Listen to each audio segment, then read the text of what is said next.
My name is Lydia Harper. I'm 36 years old, the oldest in my family, the default problem solver, the person everyone texts when the Wi-Fi dies or when the car makes a noise they can't describe. I run a small packaging business out of an aging warehouse on the east side of town.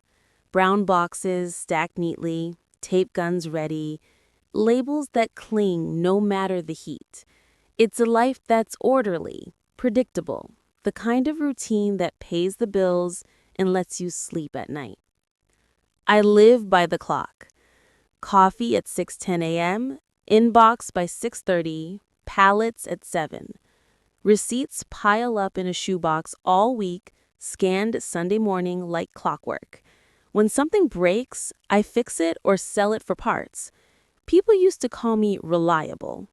Then, my sister, Talia, learned how to twist words until lies sounded believable.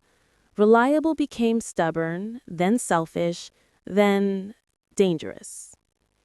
12 years. That's how long it's been since our family slowly drifted apart. Not with a dramatic fight, no stormy blowouts, just a quiet dimming, one light fading at a time. First, it was the cousins who needed space. Then an aunt who loved me but couldn't bear tension. Then my mother who loved me, yes, but loved comfort more. I learned to make my own holidays, cardboard and coffee replacing the chaos. I learned truckers' names from the way their brakes sighed. I bought shelving from liquidation sales, a label printer from a man who'd given up on it. When it arrived with the cracked tray, I watched tutorials, fixed it with a spring and a prayer I barely believed. My business wasn't a dream. Dreams are soft. This was a calloused routine. A small candle maker wanted boxes that wouldn't crush. So I figured out a way to fold stock so corners carried the weight. She told a friend, then another. Soon orders piled up. Cash first month, purchase order by the third. I learned terms like burst strength and which suppliers would answer after 10 p.m. When the pandemic hit, people argued over masks while I wrapped fragile glass so it arrived intact. I bought a pallet jack that didn't stick. I hired a kid who showed up on time twice in a row. My boyfriend, Ethan Cole, says I move like water around a rock. Never angry, just inevitable. He's an engineer, the kind who fixes what others ignore. We keep life simple and separate. Dinners together, mortgages apart. I don't think I've ever been rescued. I built, stacked, taped, carried. I kept going. My mother sighs when she sees me busy, like time itself is something I'm cheating. My sister? She tries at everything except honesty. Talia has a face that looks trustworthy in sunglasses and a voice that can make an accusation sound like care. When we were in our 20s, she once told our mom, $50 went missing from your purse. Only the three of us were here. Her eyes widened. It wasn't me, she said, trembling, perfectly rehearsed. I said it wasn't me either. Mom's face froze. Polite, disappointed, withholding. 3 days later, at Sunday dinner, an aunt took my hand and asked if I was okay. She'd already heard Talia's version. In that version, I was the problem with money, the source of stress. In that version, I didn't deserve a vote. The stories multiplied like receipts in a glove box. I refused to play the part they wrote for me. I paid bills. I said no. I held my ground. Rooms that value feelings over facts turn you into a villain. When Dad died quietly in rehab, Talia told everyone I never visited. I did. He didn't recognize me. I held his hand, threw away empty cups, and still nothing I did fit their story. By year 3, the family group chat excluded me entirely. I learned about weddings through tagged photos. Mom changed numbers, forgetting to send mine. An uncle at a gas station told me I was welcome back, And I didn't ask for the list of offenses. Instead, I built my own life, my own calendar that never lied. I unloaded freight before sunrise. I worked nights when nothing happened except realizing time moves if you push it. I bought boots that didn't burn my feet, a coffee maker that did. I started to like the ache in my legs. Ache means forward. Year 12 changed everything. A regional bakery chain signed a contract, a warehouse lease made sense, a lender approved me at a rate that didn't feel like gambling. I bought a forklift that didn't need prayers to start. My banker finally called me ma'am, as if manners were discovered at the bottom of a P&L. Then came the house. A realtor friend said it was one I'd hate on sight, but love on paper. I laughed at first, but the foyer surprised me, a chandelier pretending to rain, a kitchen island the size of my first apartment, speakers in the ceilings, a backyard with a tree that looked undefeated. I walked through each room with the shock of someone meeting the best version of her future. A real guest room, a workshop that smelled like possibility, an office that closed and stayed closed. The house looked ridiculous on me. Then it didn't. It looked earned. I bought it. I didn't post. I told my foreman and my lawyer, Maya Landon, and no one else. I changed the locks. That night, I sat on a folding chair in the living room, ate cold noodles from a paper carton, and laughed quietly at the idea of paging myself through the intercom. This house made a different kind of quiet, not the 12-year kind that bruises, the kind you breathe in. I didn't know it then, but the peace I finally claimed would soon be tested by the two people who knew me best and had spent years rewriting who I was. Morning came with the smell of coffee and the faint scent of new paint. I imagined furniture, people I trusted, a long table for my crew, a corner for Asha and her son when I let them borrow the backyard, a clean shelf labeled guest sheets. Hospitality wasn't an apology. I pictured my mother entering this kitchen, telling me houses get lonely. I imagined Talia posting Bossing Monday, with my staircase in the background if she ever stepped inside. I imagined the comments, must be nice. Some people forget where they come from. I didn't forget. The ledger didn't forget either. Maya said boundaries are kindness written down. She's why a folder sits on my console table. Guest license, no trespass, ledger. I don't need everyone to understand me. I need them to sign or step away. That rule kept me alive when love turned into a courtroom without a judge. Then, a white SUV slid to the curb, engine rumbling like it had a temper. 2 doors opened. My mother stepped out, cardigan on, pearls at her neck, the one she touches when asking for something. Talia followed, sunglasses too big, dragging a squeaky suitcase like a stray apology. They didn't look at the house like people look at beauty. They looked like thirsty people staring at a fountain, already reaching for the button. I watched through frosted glass, feeling 12 years of silence press against my chest, and then slide away like a tide learning my shore.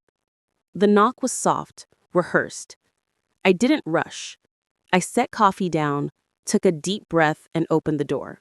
An inch. "Lydia," Mom said, voice dipped in relief rehearsed over years. "You look well," she added. Talia smiled like we were long-lost friends, not a 12-year mistake she refused to admit. "Wow, this place is gorgeous. Way bigger than your old apartment," she said, pushing the suitcase forward. "I'm moving in since you have all this extra room." I blinked. "You're what?" Mom gave that look, the one meant to stop waiters who hesitate. "Help your sister with her bags," she instructed. I stared at the suitcase.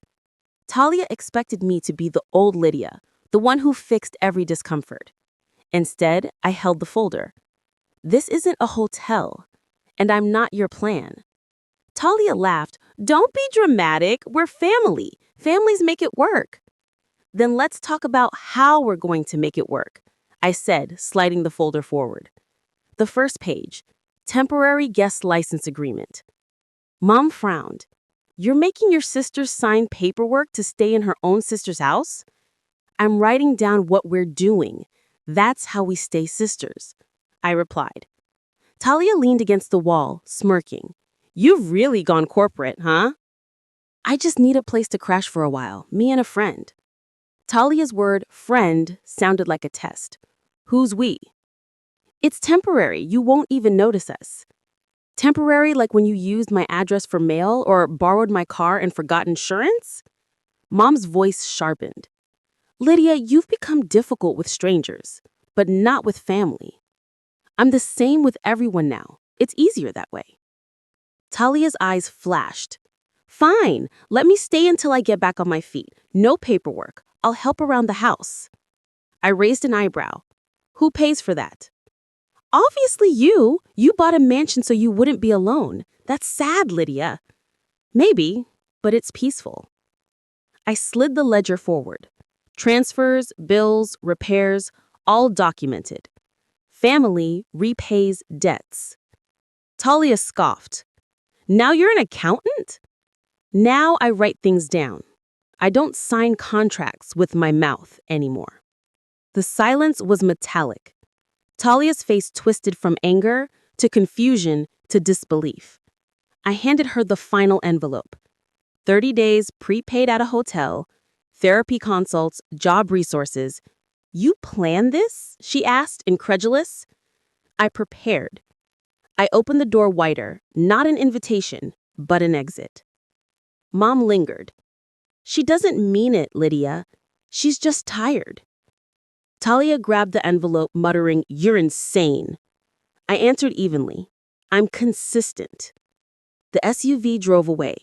The sound of the suitcase rolling down the driveway was the quietest victory I'd ever heard. 12 years of being the villain in stories I didn't write ended with one folder on a console table. But the noise wasn't over yet. Weeks passed. I moved through the house like a shadow, cataloging each corner, labeling closets, and stacking books in a way that made sense to me. The peace was fragile, like thin ice over deep water, but it was mine. Then came Talia's first attempt to break it, a text message at 6:02 a.m. You can't just ignore us forever. Family sticks together. Mom says we're supposed to help each other. I didn't reply. Instead, I recorded it in the ledger under Emotional Manipulation, Attempt 1. Every text, call, or visit from her became an entry, like receipts for patience. A week later, she appeared at the door with flowers and excuses. I just wanted to say sorry for the past, and I miss you, she said, her voice soft, practiced, rehearsed. I studied her carefully, noting the subtle shift of her jaw, the way her fingers clenched the bouquet. It wasn't genuine. It was strategic. I forgive the thought, but not the action, I said. I didn't invite her in. I didn't argue. I just closed the door. That night, Ethan and I sat in the kitchen sipping tea. You're not afraid she'll fight back? He asked. Afraid? No, I said. Prepared? Yes. I've spent 12 years building walls I didn't know I needed. She's just the first storm I've allowed in the yard. And then I realized something critical. Peace isn't about erasing the past. It's about writing rules for the future. A week later, the doorbell rang again. This time, it wasn't Talia. It was someone I hadn't seen in a decade, someone who had vanished after my family cut ties. And they held a secret that could change everything. The man was Julian, an old family friend and my first ally. He handed me an envelope with a thick stack of letters. These are from your mother. Letters you never got, he said quietly. She wanted you to have them years ago, but someone intervened. I opened the first letter. Her handwriting trembled. words smudged by tears. Lydia, I can't tell you everything now, but one day you'll understand why we made these choices. Please forgive me. Love. Mom. My heart raced. 12 years of distance, resentment, and unanswered questions suddenly had context. Julian explained my sister had been manipulating not only the family, but the communications. She had forged small notes, lied about missing money, and even intercepted letters. Everything I thought I knew about my family's choices was filtered through her. The betrayal was enormous, but oddly liberating. At last, I understood I wasn't the villain. The envelope contained instructions too. My mother had written a final message before her health declined. Lydia, you have always been our strength. Protect yourself. Protect your life. Let nothing and no one erase your peace. I read the note aloud to Ethan, my voice steady but trembling. She wanted me to protect myself all these years. For the first time, I felt a deep, unshakable calm. The fight wasn't about proving I was right. It was about living right. Later that evening, Talia sent a cryptic message. You think you know everything, but some truths are too heavy to carry alone. Watch closely, Lydia. I smiled faintly. Let her try. The ledger was ready. I was ready. Months later, I finally invited my mother and a few distant relatives over for dinner. Carefully chosen, carefully vetted. Talia didn't come. She didn't even try. I cooked pasta in the kitchen that smelled like rosemary and forgiveness, set the table with my best dishes, and watched people laugh without tension. The house felt alive, not as a fortress, but as a home. I realized 12 years of exile didn't weaken me. It strengthened me. It taught me to define boundaries, to trust only actions over words, and to cherish peace above approval. I posted a photo of the dinner table online. No hashtags, no captions, just a window into a life rebuilt. Comments came slowly. Glad you're okay. You look happy. Beautiful house. None from Talia, none from those who tried to rewrite my story. And that was okay. The final lesson? Some people refuse to change. Some betray without apology. But you can decide how much of your life they touch. And when you finally decide, the world feels larger, quieter, and yours. I am Lydia Harper, 36, oldest sister, survivor, business owner, and finally, at peace. Talia might return someday. She might try again, but this time, the ledger is full. The house is mine, and the peace I've built isn't negotiable. Did you enjoy Lydia's story of betrayal, resilience, and closure? Hit like if you've ever had to protect your peace, and subscribe for more emotional stories that keep you on the edge of your seat. Comment below, what would you do if a family member betrayed you like this?